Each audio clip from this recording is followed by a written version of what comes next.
And by the way, while I was away, I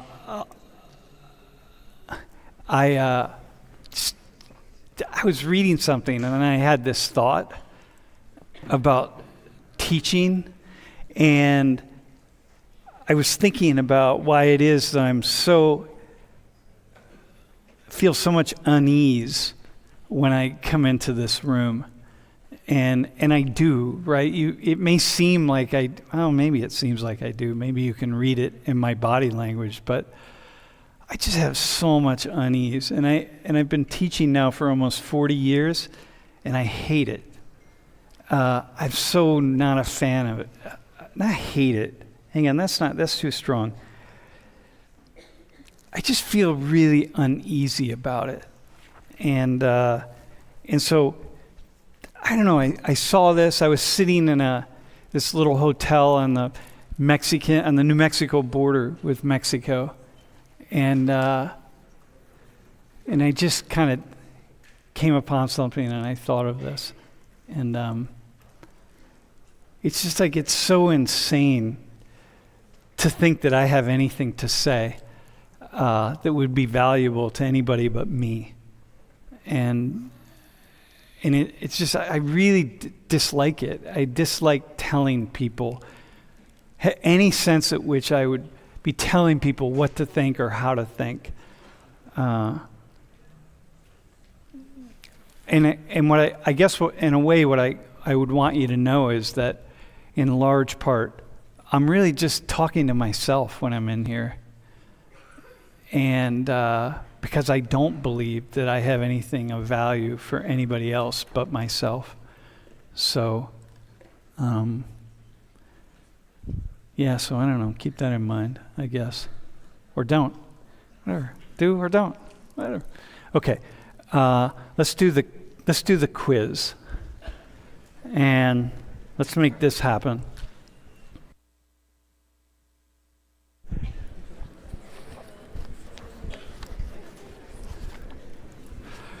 Okay, y'all, we ready? Everyone good? You guys good? All right, man. Hey, why don't you introduce yourselves, and then, bro, why don't yo, hey, by the way, don't sneak your laptops open, all right? See, you were doing that. I saw it. Dude. Yeah, don't do that, man, okay? All right, bro, why don't we start with you? Hi, my name's Colton. I'm a second-year chemical engineering student. I'm from Grantville, Pennsylvania. It's like near Harrisburg, Hershey area. Hershey Chocolate Company. I'm right near there. My name is Greg. I'm a third-year psychology student, and I live near Philly. I'll leave it at that. My name's Cedric. I'm French, and I'm a third year here. My name is Anna. I'm a mechanical engineering student, and I'm from Brazil. Okay, so I want to say a couple things about the two of you, though. You're not just French, or Anna, you're not just Brazilian, right? Can you just say a little bit about where you've lived and where you've been, that sort of thing? What languages you speak, the whole thing? So I speak Spanish, Portuguese, and English. I was born in Brazil, but I was raised in different countries growing up, such as Mexico, Bolivia, Belize, Paraguay. My mom's currently in the Dominican Republic, so that's where I go visit her every now and then. And I lived in Houston when I was like very young, but I grew up mostly in these other countries. Houston's like another country. Right? It's another city. It's like a city in another country. All right. So I was born in Nigeria. I lived half of my life in France and half of my life in Qatar. So I speak French, English, and mostly Arabic too. Mm-hmm. When's the last time you were in Qatar? Actually, this December. Yeah? Yeah, because my parents still work there, so when I see them, I go there. Mm-hmm. I have talk to me after class. I have a question about you. I used to go there all the time, and when changes were like happening so fast. Hey, so, and I want to come back to you having spent a little bit of time in New Mexico, and bro, you having a really multicultural experience in your family, right? And cultural in the ways of gender, race, ethnicity, and so on. All right, so we're calling this class Poisoning the Blood because, I came upon, well, hang on, let's go to the next slide. I came upon this slide that from a survey, and I just thought it was just interesting. And I thought, like, hey, let's build a class around this, and this term, poisoning the blood. And so, it's just something just struck out for me with that, like, it stuck out, right? With this. By the way, I'm like getting back into my zone here. It's been 2 weeks since we've been in here, and I'm like, what? I woke up today. I'm like, what do we do? Like, what do I have to do? Like, what's like? It's God, dude. What are people referring to? One of you two, right? Doesn't matter. What are people referring to when they say poisoning the blood? What do you think? What's that mean to you? I think they're just trying to say, like, people that maybe they think don't deserve to be in our country, or I don't really understand it because, like, United States is one of the most diverse countries, so I'm not really sure what they have to back up the phrase poisoning the blood. But I know a lot of people talk about, like, illegal immigrants committing crimes and stuff like that. There's a lot of conversation about that, so that could be part of what they're saying. But I guess just bringing in people that they don't feel deserve to be here. Mm-hmm. Bro, how about what's poisoning the blood? Like, what's it, when you hear that phrase, what's it mean for you? It's referring to purity, and specifically white purity, and since immigrants... That's what it means that's what you think it's referring to? Yeah, and since immigrants are mostly considered non-white when they come to America, our overall blood is poisoned because it's no longer that pure, ideal white blood that America seeks to idealize. Do you have a sense that it's pointing... Because it's a thought, right? I mean, you're saying that when you read that, you read that as signaling white purity for you. And you're not saying that's what it signals, but you're saying that's what it signals for you. That the people that uphold white purity are scared. Yeah, okay, I got you. Yep. Yeah, I would definitely think that, like, subconsciously it's a part of that, but I would think and I would hope that most people are not consciously thinking, like, we can't have people with black or brown skin in the country. Like, I would hope that is not an actual thought, but unfortunately for some people, I think it probably is in the back of their mind that they don't maybe want Spanish speakers or people with black or brown skin that didn't grow up in the country. So I do definitely think that in the back of their mind, that is definitely a thought, that it's white purity. Or the people just don't want the country to get any whiter. Yeah, then it is, right? Yep, okay, bro. I mean, it's very publicly spoken about, in my opinion, because if you look at the most recent CPAC, the Conservative Party meeting, there were plenty of people that went undercover and just recorded the events, recorded conversations, and one big major topic was the Great Replacement Theory, that basically there are the elites, which is just a code word for Jewish people because it's always anti-Semitic conspiracies, are bringing in migrants to poison the blood. And that is a major talking point from not just the people that attend CPAC, but also the speakers and the people with actual power. Dude, man, you're the perfect person to be up here today, right?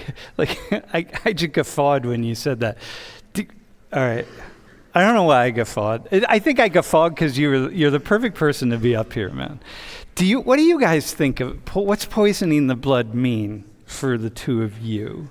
Wait, neither of you have U.S. citizenship, right?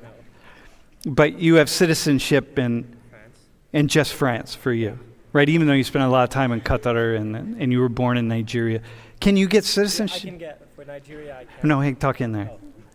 For Nigeria, yeah, I can get it if I asked, but I don't really feel like asking. It'd be like too much paperwork or anything. Yeah. Especially in Nigeria, dude. It's like a land of bureaucracy. Like, oh my God. Right. Okay. But it'd be cool to have citizenship in Nigeria.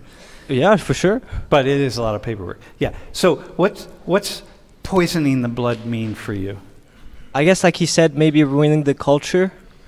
Like he said, keeping like the white supremacy. So maybe having, when you're walking down the street, seeing like a lot of people from different backgrounds. So maybe different culture also. Mm-hmm. That's what I think about poisoning. Maybe they're afraid of like American culture just disappearing through time as more immigrants with different background comes in the country. All right. Anna, how about you? Like, what do you? But what is American culture? If like the United States is just so broad, there's just so many cultures here. It's like a mix of everything. Just like in Brazil. In Brazil, it's a mix of everything. It's people from very different cultures. We have people from Japan. We have people from Germany, descendants. So it's a very great mix. So that's what really makes us like Brazilians, right? We just look like everything. And the same thing here in the U.S. It's just everyone is very different. Everyone comes from different backgrounds. And I think that's beautiful in that aspect, but this term implies for illegal immigrants, right? But what about the legal ones? Is that the same? Is it going to be the same term for poisoning the blood? Yeah, I don't know. What do you think? Like, what's your gut feeling? What's your gut feeling? I know what your gut feeling is, but what's your gut feeling? I don't think it's poisoning the blood. It's just No. What's your gut feeling? Would people use this in similar ways in referencing immigrants? So like if the two of you decided to immigrate to the U.S., right? Mm-hmm. Do you think, how would people see you? Like, do you think people who use this term use it for people like you? I think people would use it in a more ignorant way, just as like a broad term that they would refer to anyone that isn't a U.S. citizen. So knowing that you came from a different background, they might still use it without knowing the full context behind it. Personally, I don't think it's that way. So Greg is saying it's kind of like a dog whistle. Do you know what a dog whistle means? Do you know what that implies? Do you know, bro? Do you know what that is? Do you know what it is? Dude, you know. Yeah. This guy, dude, he's the man right here, right? All right, go ahead. Well, we're telling what a dog whistle is. It's essentially a phrase that is innocuous on its own, but within a specific group of people, it has a more specific meaning where poisoning the blood and what's a good example? I think patriotism is a good example. There's a lot of people say that they're patriotic, but that is a very charged term now. For some people like to use that term to insinuate white nationalism and white supremacy. Not always. You're missing it. Yeah, you're missing it. Go back to the thing you said about Jews. Well, what did you say about Jews? You said about the... I mean, there's usually, in terms of the conspiracy theories and how it always boils down to... Go with the conspiracy theory that you said. That it's, what did you say? Oh, yeah, with the Great Replacement Theory. The Great Replacement Theory. Yeah, where the idea is that there are migrants coming, or that there are people in power that are intentionally moving people from these countries that aren't white to America to dilute our whiteness. Yeah, to replace whiteness. So a dog whistle is, you had it, but let me be clear. So a dog whistle is, you know what an actual dog whistle is, right? Because it's emitting a sound that only dogs can hear. It's at a frequency, a really, really high frequency that only dogs can hear. So it's not like, it's like that nobody hears it, but a dog does. So when you have a certain phrase like poisoning the blood, it's you know what it means. Like it's meant, the idea, if you take this idea, if you run with it, it's meant to do what you would say it is. It's meant to signal to people, hey, these people, they're not just immigrants, and they're not just destroying the country and the culture. They're not just watering down the culture. They're actually, and so you're not saying this, but the dog whistle part of it, if you take this idea, is that it's actually signaling to some people, this is deeper than just culture. They're actually transforming the actual blood of the country, like the race of what it would be the United States. And it's signaling white people. It's not signaling black people. With some black people it is, but it's the idea is it's going to mostly be a dog whistle for white people. Okay, so what was my question? Yeah, so Anna, you were talking about what the United States is. And you're asking, like, what is the U.S.? It's like it's a mixture of things. Cedric, how do you see it that way when you think about the U.S.? Like, I mean, yeah, because like we said in the other classes, most all Americans, if you look at their ancestry, they're all from or Europeans or Asian or Middle East. Like most people immigrated to America, and then throughout time they became American citizenship. And even now, like mostly like people, they wouldn't notice that they say they're American, but they're actually from, like, for example, Europe. everyone's from all over the world. So plus the term United Nation means like you basically take a lot of things and collect them, put them all together. So you would obviously expect a lot of diversity. And that's what I think. So but you're a citizen of France, right? So this idea of poisoning the blood is also really popular in France. They don't use the same term, but maybe they do. I mean, in the French version of it, right? How would you say poisoning the blood in French?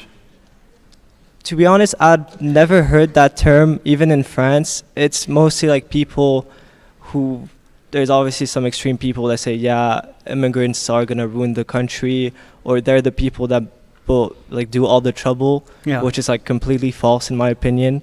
But poisoning the blood, it's maybe a term that's too much. Okay, all right, but the idea is that immigrants, undocumented or illegal or new migrants, are creating problems, are going to create problems. Colton, when you think of people coming into the U.S., coming into the U.S. illegally, okay? I generally say undocumented, only out of respect for American Indians do I say undocumented and not illegal. It's just a respect, right? Because by saying undocumented, in my own mind, I'm recognizing that the original peoples of the Americas, and all the Americas, right? The original people are the indigenous peoples who crossed the Bering Strait up in Alaska and then populated all the Americas. And everybody else after them, after many thousands of years had passed, became the new migrants. And for indigenous peoples, everybody else is illegal. And so if I point my finger out at the illegal people, it's like, well, what? But I'm illegal. My people are illegal from the perspective of Native Americans, right? So like, it feels for me, just out of respect for them, that I just use the word undocumented. But I understand illegal. I mean, they're interchangeable, right? Bro, when you think about someone who's illegal, tell us their sociological address. And sociological address is a term that my wife developed, and it means all of the pieces that go into a person's life that are related to the social world, right? So where they live, what they do, what social class they are, their gender, their sexual orientation, their how they live, their culture, what they believe is important, their language, everything that is part of someone's sociology is their sociological address. So if you think about, in your mind, undocumented immigrants or illegal immigrants, give us the composite of them.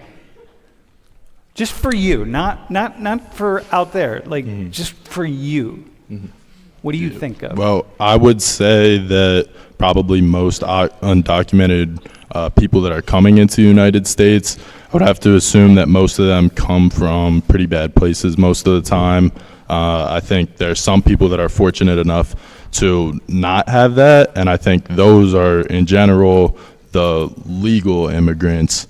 So I think illegal immigrants probably come from poverty most of the time, maybe war-torn nations, or just an overall bad situation. So from their point of view, like, it's probably worth taking the risk to try to come to the United States because they're coming from a place that is a lot worse than that, a lot worse than the United States, most likely.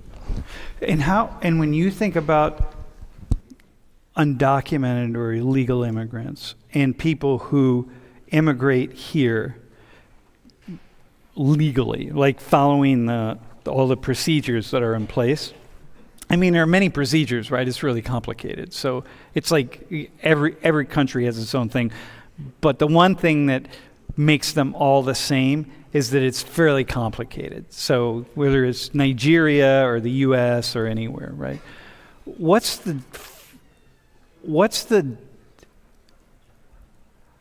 you think about people coming to the US, where you were born and where you were a citizen, and they do it legally or they do it illegally, what's the difference for you? Yeah, so for me, like I was saying, I think the people that do it legally in general are probably lucky enough to do so, and they're in a situation that they can do so. Like you said, it's a very complicated process. It takes a long time. And so people that are doing it illegally, again, this is in general, I'm sure there are some outliers, but I'd say people that are doing it illegally most of the time just don't have the months or years a lot of times that it takes and to do all of this stuff to gain citizenship in the United States. So I think that's the main difference, and that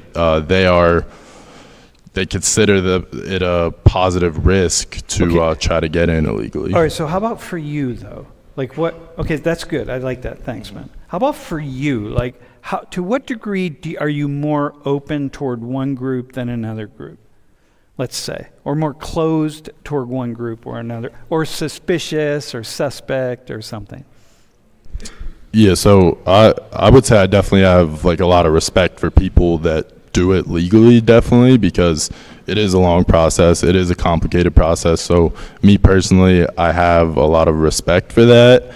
And but then again, for people that are doing it illegally, again, me personally, most of the time I wouldn't hold anything against them unless they're just kind of sneaking in for no reason, just because they feel the United States is better. But if they're doing it illegally because they need to, because they're coming from a place that has war, or they're in deep poverty, they're like hungry, they can't get food, then I have respect for them too, because even though they are committing something that the United States deems illegal, they're still doing something maybe for their family, maybe just for themselves, but they're taking that risk. Yeah. Do you get? Hang on one second, bro. Do you have any thoughts on the distinction he just made? As two people who are not U.S. citizens, right? People who are coming in legally, illegally. Like, do you guys think about that? Or to what degree do you think about it? Or what do you think about it? Well, I think the people that come in here like illegally, they're looking for better opportunities. Yeah. Like, for example, job opportunities, because, for example, US dollar is a lot stronger than the currency in their country. So they go there for better opportunities for their family, their kids. They want them to be raised in a better environment. So I think they take that risk in order to get there, right? Okay, and then what do we owe? What are they owed? What do you think? Like, here, these two guys are both U.S. citizens, right? They pay taxes here and so on and so forth, right? What do they owe people who are willing to take the risk to come and do it illegally? What's your gut feeling? Because there's always going to be more people, right? You know. What do they owe? Like what? Like I want to just get to this place. Like bro, for you, you're like, yeah, okay, I feel a certain respect, rule, what if the respect, you got to hand it out to, instead of like 100,000 people or 2 million people, but it's 20 million or 40 million people? What happens when it's 40 million? How much respect do you have at that point? So what do these two people owe? People who are trying to come here without documentation, try to like sneak over the border, as to use your words. Do you have just a thought on that? I'm just curious as to what two young people who are not from the U.S. think about that. I guess they don't owe the illegal anything, I guess, because they're the one paying taxes. And if you're illegal, you're not paying it because you're not, like, you don't have papers. Not till they get in the system. Yeah, but till then you're not paying it. So they're spending money to their tax, in which I guess illegal people are also benefiting from it. Yeah. So I don't think they should owe like illegal people anything. So would it be okay if Greg here, which Greg is not going to say, although you might surprise us, bro. If Greg says, yeah, I don't think we should let anybody in here who's illegally, like, you should send them all out. Like, catch anybody who's here and send them out, man. Because this society, it's not fair, it's not right. What do you think? Get your point of view. I mean, what you're trying to say, but there's also exception. Like you said earlier, there's people who don't have that time to go through the legal process, and they also don't have the choice. So if they're willing to do something illegal, hang on, they have a choice. They may perceive they don't have the time. Like, everybody has the time and everybody has the choice. Unless someone's completely starving to death. But that's the thing, we don't know that. Okay. And you don't know the background of someone, and you don't know what's going to happen. And for example, most French people, like famous French people, they come from they came in illegally in the country, and then now they're like really famous and helping the country in like many, many other ways. So you can't say that all illegal people that come in will poison the blood. Okay, but if Greg here says, hey, I just think it's a really bad idea, and I think we need to find everybody who's illegal, and we need to kick them out, that we need to go home, wherever home is. It's his opinion, it's his choice. We're in America, it's the land of the free, and he's willing to, if he's willing to do that, then I'm no one to tell him he's wrong or he's right, because it's his own country. All right, dude, how about you? I have a question for you. I'm assuming you are of the position that, we should extend a helping hand to people who want to come here if they're in a bad situation. Yeah, I'm not like Kamala Harris. Yeah. Do not come. Do not come. Okay, listen. So here's the thing. But here's the question. How many is enough? How many is too many? I don't really think there can be too many. I mean, because in my mind, when too many, it's like, oh, you have millions of people flooding the borders, but that's never going to happen. And I also don't think, to go back to the question of what do we owe, I don't think it's up to us as individuals to owe anything. It's up to our institutions to do that. And we should definitely pay into said institution to help those people. But it's not, just because I can help someone personally, that's great, but that doesn't mean anything if they can't guarantee housing on their own. Okay. So institutions, I think it's really, that's good. It's good that you, thanks for making that point. Yeah. So it's like we as a society should really help, but what's too many? You know what I mean? There is no too many. In terms of like the whole taxes, like how many taxes can we pay? It's like, I mean, do you want to cut funding to the military? Because like we could use free health care, we could use better education, we could use we can use so much things, and that could extend to the rest of the world as well. Homelessness could be ended with $2 billion. There's world hunger could be ended with something similar, like $6 billion. These things are more than $6 billion, but nonetheless, that's okay. It doesn't even matter how much it costs. I think it's still worth it because money. What are you going to do? Just accumulate? So we could reorganize, and what you're saying is we could reorganize the system so that we could address a lot of these problems. Yeah, I'm in agreement. Oh, infinitely. We have enough resource. We like in terms of the hunger thing too. But we have enough food to feed everyone. More than enough food, but we waste it. No, we could do. Hey, okay, let me do this. Let me tell you a quick story here. Can you go to the next slide?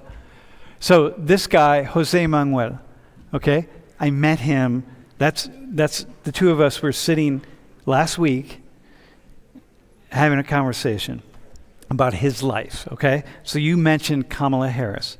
So we were in Nogales, Mexico. So Lori and I, we walked over the border into Nogales. We were in Arizona, Nogales, Arizona. We walked over the border, end up in Nogales, Mexico. We're walking around.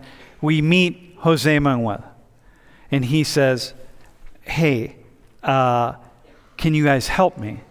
Now, this guy doesn't speak any English. And here's his story. He comes from southeastern Honduras. Okay? He walked. Can you go to the next slide? So he walked from southern Honduras, okay, all the way up to Veracruz, Mexico. So over 30 days he spent walking. So this is a really amazing story, right? Why is he walking? Because he wants to get to the United States. He gets to Veracruz. He gets on a train, and he rides the train. He rides on top of the train all the way up to Nogales, which is incredibly dangerous, right? And difficult to do. He goes all the way to Nogales. And why is where does he come from? He comes from, he's a farmer. He's a campesino. He has a small plot of land. The plot of land doesn't feed him and his family. He's barely hanging on at multiple levels. And I know I've met, go back one slide really fast. I've met him. If I've met him once, I've met him many times.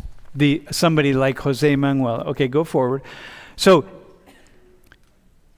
he's got 3 children. He's got a wife. He has his mother. He has his aunt. And he's taking care of other people in his home. They can't feed each other. He does carpentry work and like construction work and so on, but there's not much work in the town where he lives, right?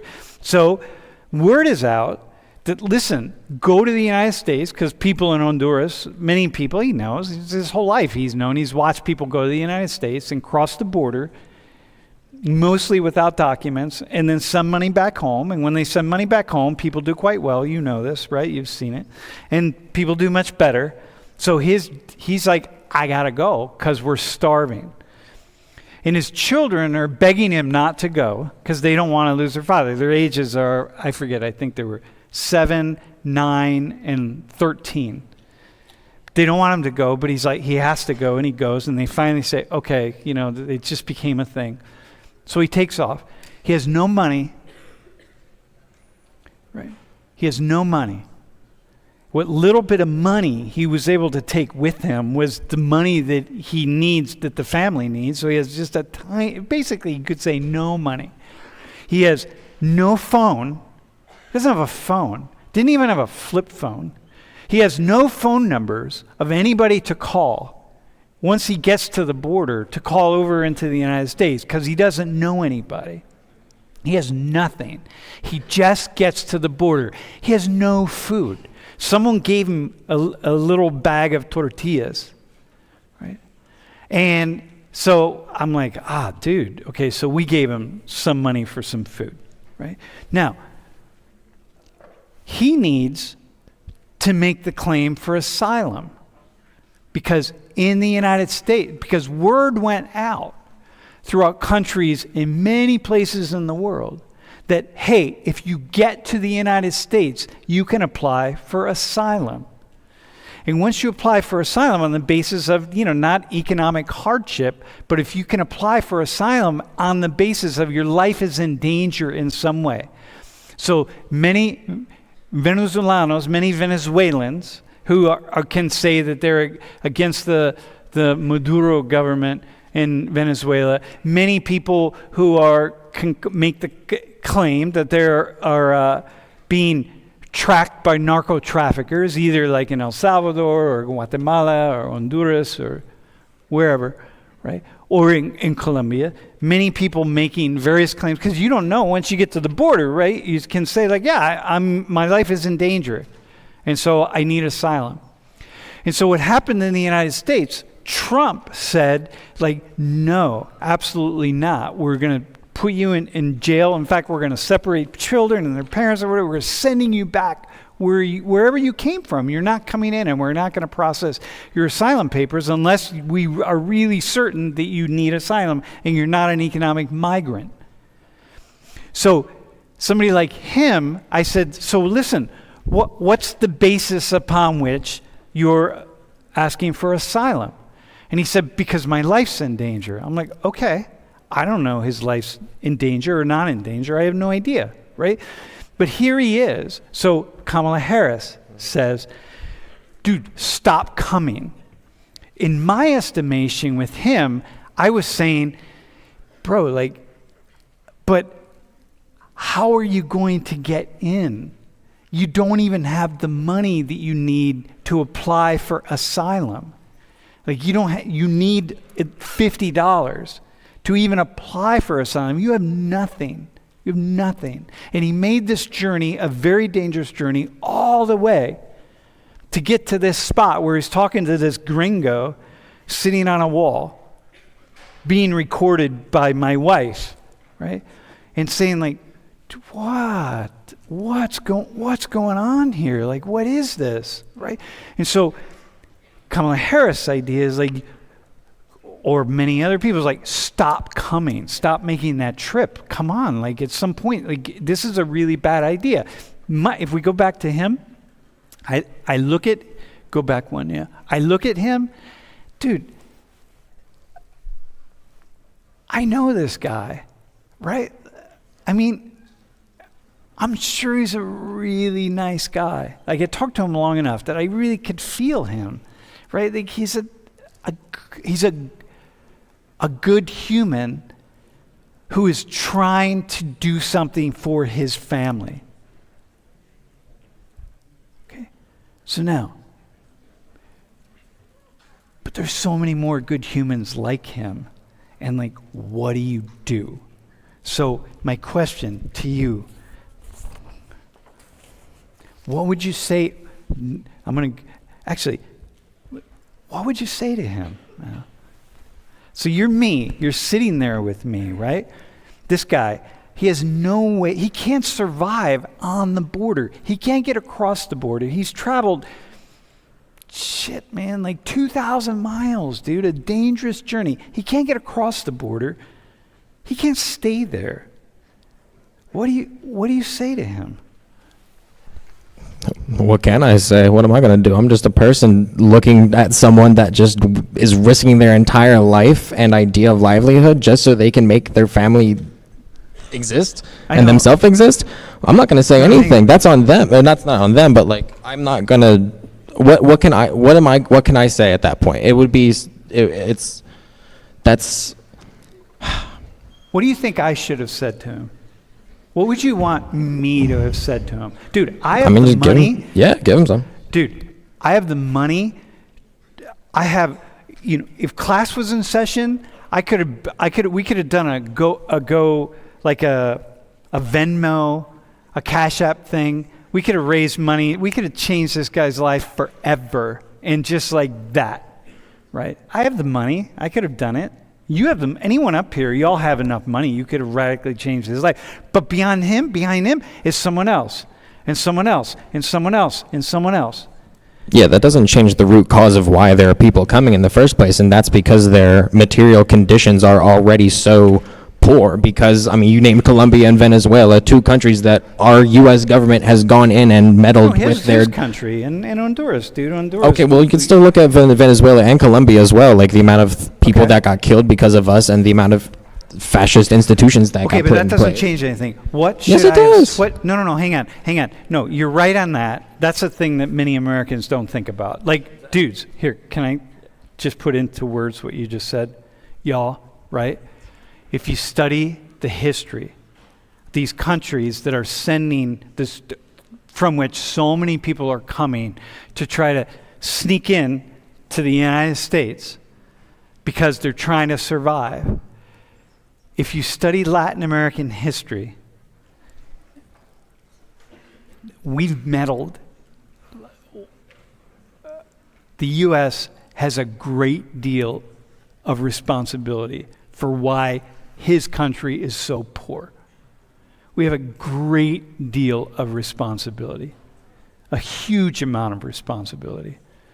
So if you study the history of the U.S. and Honduras and Spain and so on, you just see like, okay, damn, the least we could do is once in a while help somebody out. Okay, so thanks for making that point. But where do we go? Colton, what would you say to this guy? Or what do you think I should have said to him? So I think you had the unique experience of actually being able to talk to him, and you said you could genuinely tell that he's a good guy.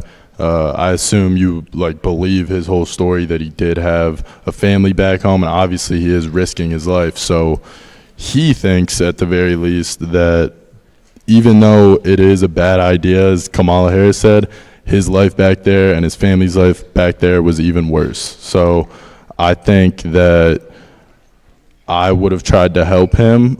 As you said, there's a lot of people behind him that more and more want to come over. Dude, more and as soon more. as we finished talking to this guy, some other guy came up. Okay, and I did help him, by the way. I didn't just give him money for food. But let me just be clear on that. But I felt like I feel conflicted about it.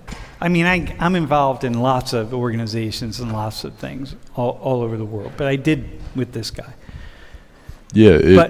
But right behind him was somebody else. The same story, asking, and we didn't have time to stay and interview him, so we didn't stay. But okay, so go ahead.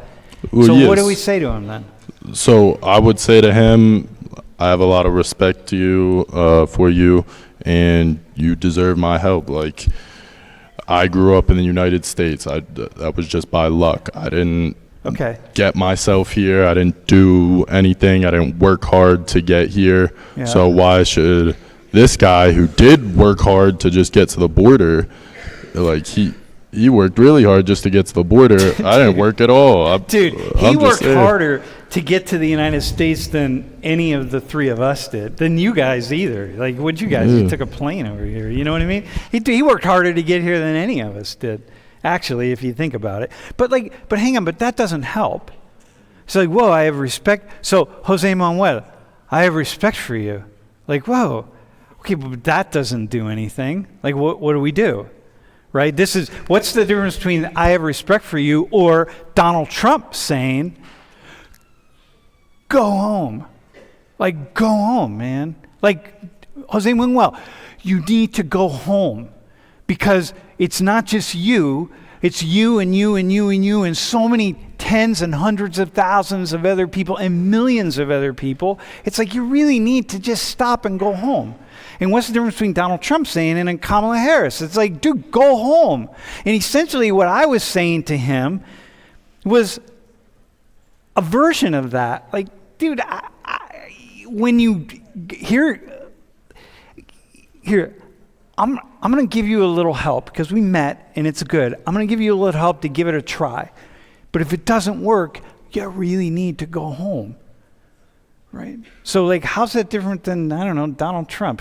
Donald Trump's just a little more vulgar and mean about it. But can I ask the two of you that? Like, what would you say to this guy?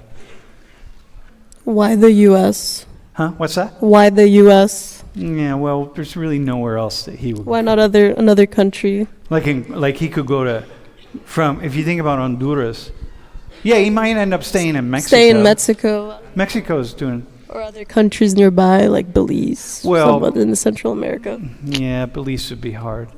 Guatemala, El Salvador, yeah, that's not going to work. Panama's economy is struggling. You could go to Colombia, be a little better off.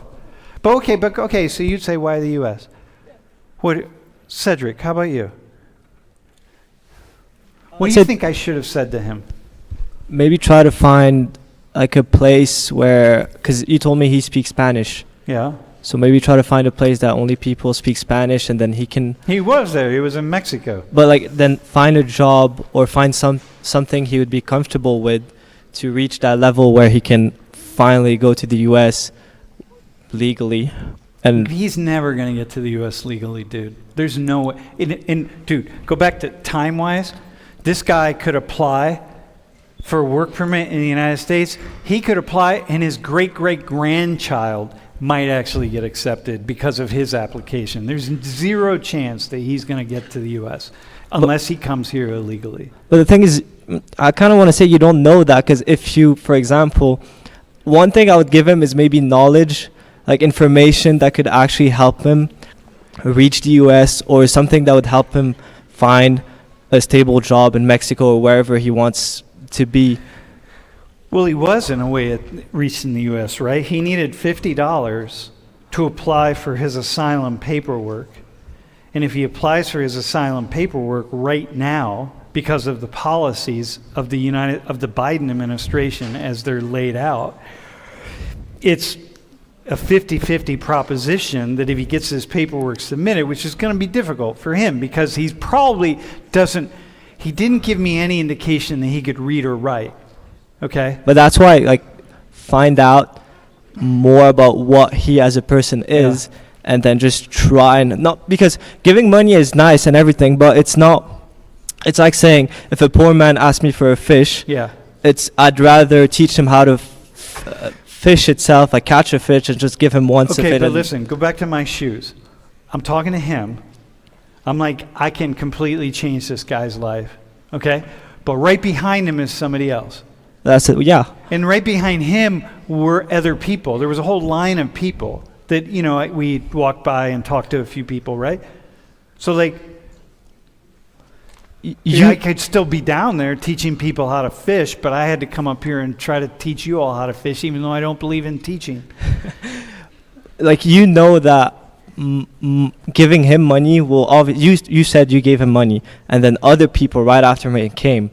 So you kind of subconsciously know that it wasn't really the good idea, because now other people are going to come to you, or other like tourists. Yeah, but I could say no to other people. That wasn't the issue. The issue really was the complication of, like, dude, first off, what do I think about the fact right now of just like, did this guy, it's very complicated. I've helped so many human beings to get to the United States in one way or another over my lifetime, right? It's very complicated.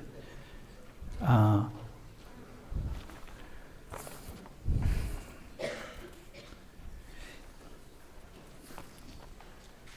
you going to say something, bro?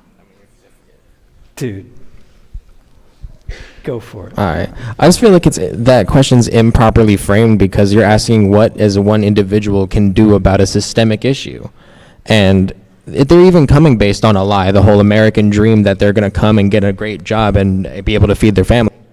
And they are, but the fact that those are also the people that are getting paid less than minimum wage, because they are undocumented and they are allowed to get screwed over because, I'm just going to report you to ICE if you say I'm underpaying you. Okay, well, here's the thing. Yeah, first off. But Americans are suffering too because of that.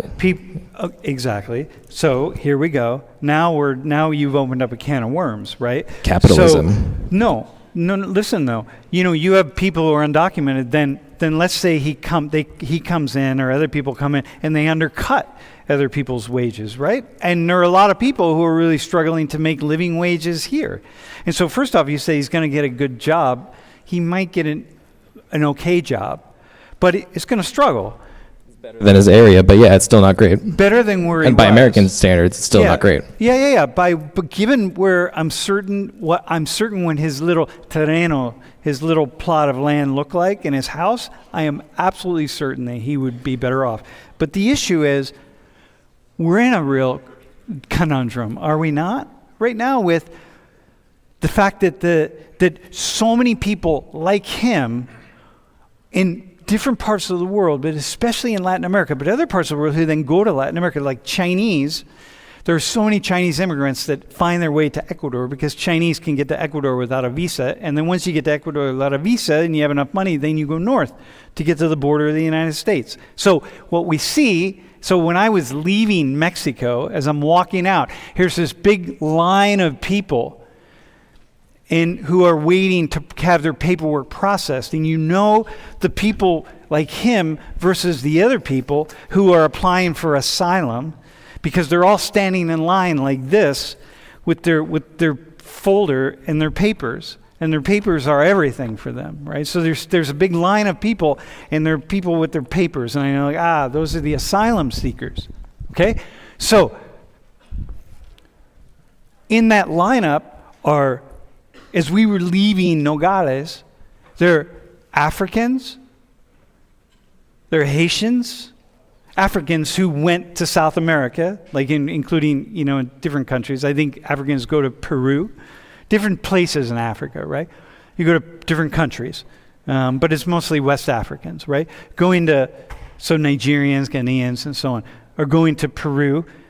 Chinese go to Ecuador.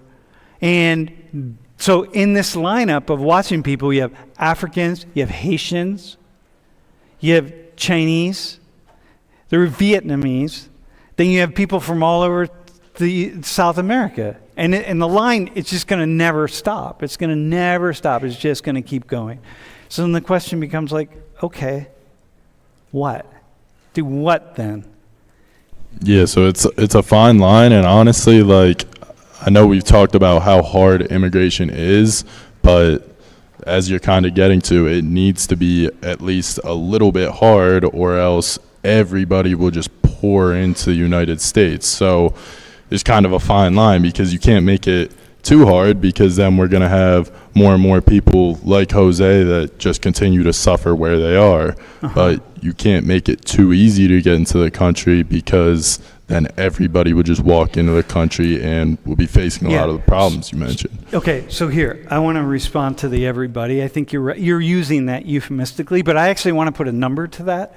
So Gallup does a poll every year, and they do a poll all around the world, and they poll people to say, like, hey, if you had the opportunity to permanently leave your country and go to another country, A, what country would it be that you would go to? And B, first off, would you do it? And A, and B, what country would you go to? Right? So not everyone, so it's estimated at about 650 to 700 million human beings on the planet. There's 8 billion of us on the planet. So only 650 to 700 million would actually take that proposition. They would pick up, shutter their door, take off, permanently move, and never go back. So, that's not a lot of folks, right? That's less than 10%, which is like, really, I think, Colton, you were using the word everybody euphemistically, but I just want to put a number to that. People don't want to leave their home any more than any of us do, right? Like, bro, if I could say to you, for example, hey, listen, man, you can go to Qatar, right? And like, you can make a lot of money in Qatar, bro, and you can, you make a lot of money, but what you got to do, you got to move there, man. And like, you're going to move there permanently, like Cedric's parents. And that means you're going to leave home, you're going to leave all your friends and all your family here, and you're going to go to Qatar. And don't think about cell phones and stuff, right? Because it's not about that. It's like, yeah, but I can FaceTime with my whoever every day. It's like, no. You're going to go and you're going to live there forever.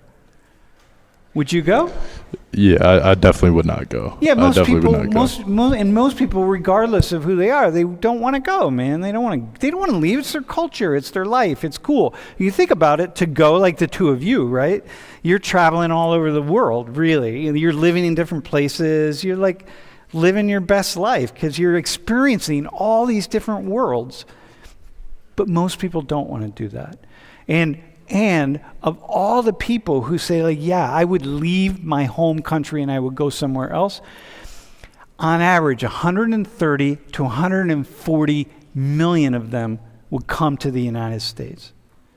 So it's not that many people, relatively speaking, right? So it's like, okay, 130, 140 million. Like, that's like, 40% of the population, but still, right? I think we have to put this in perspective. Okay. Did you ever say what you would say to this guy, by the way? To Jose Manuel? Did you ever say what you would say to him? What do you think I should have said to him? Yeah. Okay. So we talk about... Is there a question from the stream, by the way? And bro, what, do you have a question, bro? Yeah, sure. Do we have one on the stream? All right. Well, I had multiple. I don't know if we have time for that. Just one, bro. All right. So it's just the first one on top of my head. So you mentioned about how there's a lot of people who wants to stay, but there's also thousands of people who are risking their lives to cross that border, and we're kind of in a conundrum of, do we let them through or do we not? But I also wanted to ask, like, what about all the people who are also in the same situation as Jose, but decided not to travel? Maybe they imagine that they live the exact same lives, but one family remained to stay, and the other, Jose, decided to travel and leave the family behind for the opportunity. It's like, if we are to say that... Wait, hang on. Yo. You know. Dude, he's sitting right next to me. He's talking in a microphone. I'm wearing an earpiece in my microphone, so his voice goes directly through that microphone, through the system, into my ear, and I can't even hear him. Dude, no. You're good. And, oh shoot, I forgot where I was. But, so if we are to consider all that, like, how should we treat those people, like, who are remaining in that bad environment when we know that the opportunity that we might provide in the States is objectively better? Do we have to, like now that we let Jose in, do we have to also allow the people who are also in that same environment, who decided not to seek out that better help, into like a new opportunity because we know it's better for them? Dude, this is the question. This is really a good question. Yeah. I don't know.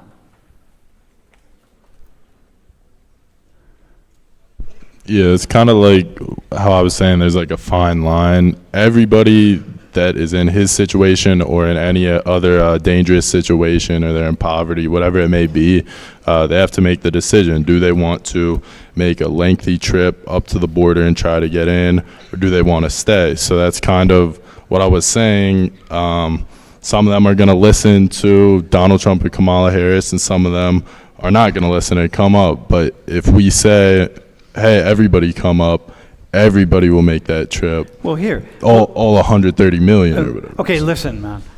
So, in a way, there was a surge of people coming to the border in the last 2 years of the Trump presidency, right? And people were, and especially when the government of Venezuela crashed, okay? But when Biden came into office and said, hey, we're not going to be like this guy.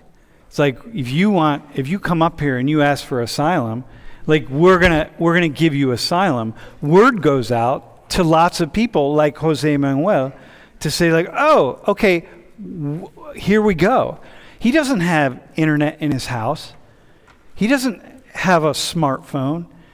He doesn't talk to anybody in the United States. He just hears the rumor that says, go to the U.S. and people are getting asylum. So boom, there he goes. 30 to 40 days of walking and then get on the top of a train. And so, hang on a second. How if I think about morality and right and wrong, like, as I was talking to him, I'm just thinking, that's so immoral to put that message out there. You know what I mean? And this goes, bro, to your question. It's like, what about people back home? It's like, yeah, to people back who didn't go, like, dude, stay Stay home. This is it's far too dangerous. It's more, fuck. Dude, all right, hang on. Do you have a question from the stream? Do you have a... Also, just in Wait, general. or hang on. Let me just go to this. Wait, go ahead. Say your piece. Obama and Biden deported more people than Trump did. Yeah, they So it's not deported just a lot. Trump issue. It's just an overall American issue. Yeah. That we continue to deport people. Dude, I hear that. And I'm saying the Trump thing because Trump gets such like a bad press right now. And in fact, it may be that his policy, strangely enough, and I'm talking to this guy, Jose Manuel, and I'm thinking, damn, Trump's policy might be more moral than the other policy. Like, by saying like, no, don't, man. Like, you're not doing this. This is not even talking about the people who die trying to cross over the border. But hang on. Eric from outside Philly asked, what are the reasons people come to the U.S. to seek asylum?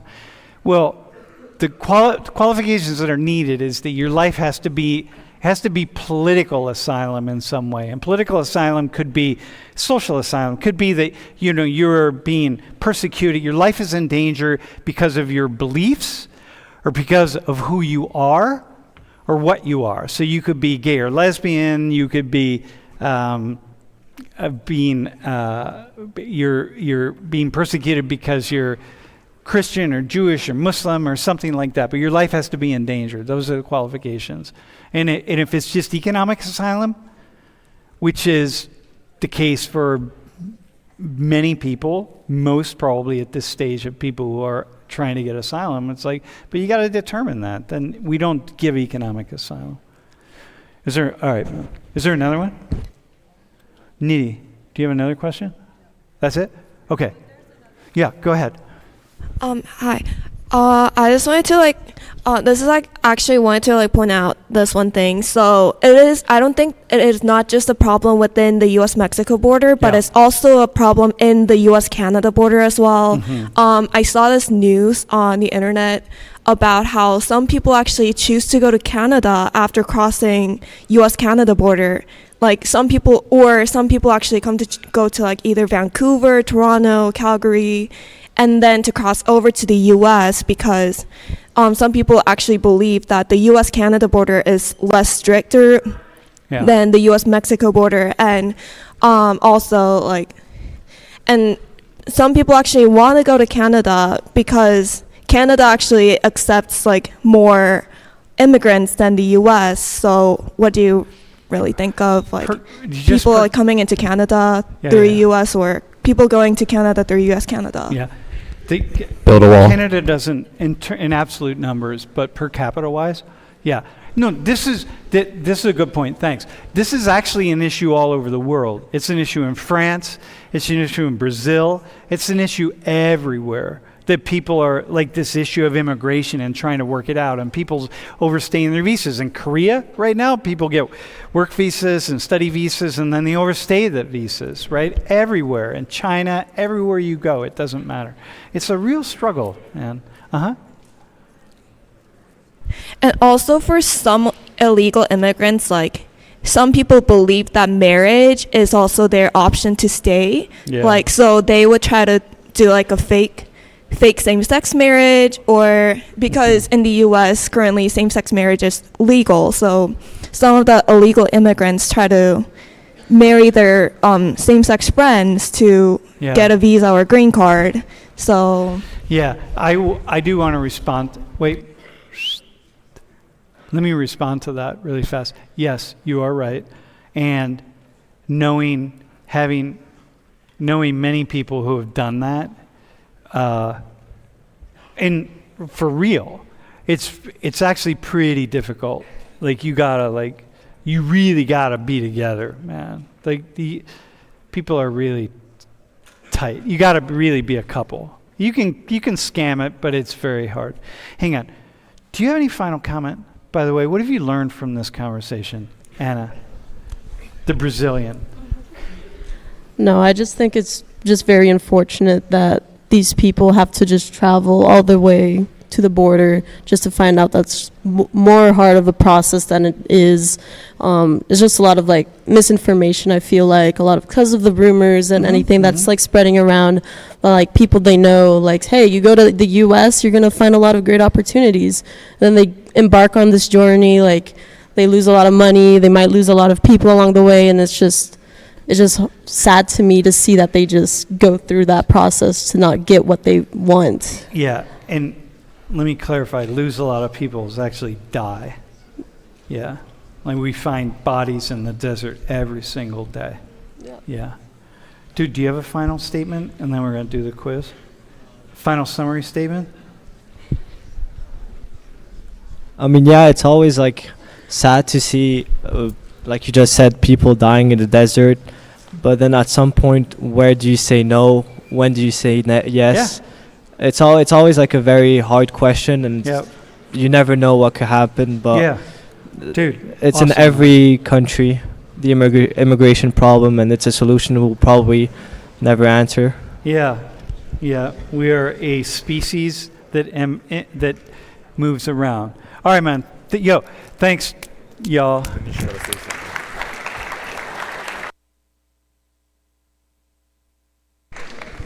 Dude. Yeah, you can put the quiz up, dude. As you guys are doing your quiz, class 15 closes today. Class 16 closes on Thursday. So if you need to get your shit together, like, do it now. You said class 16 closes today. Oh, yeah, Thursday. So 15 today, 16 on Thursday.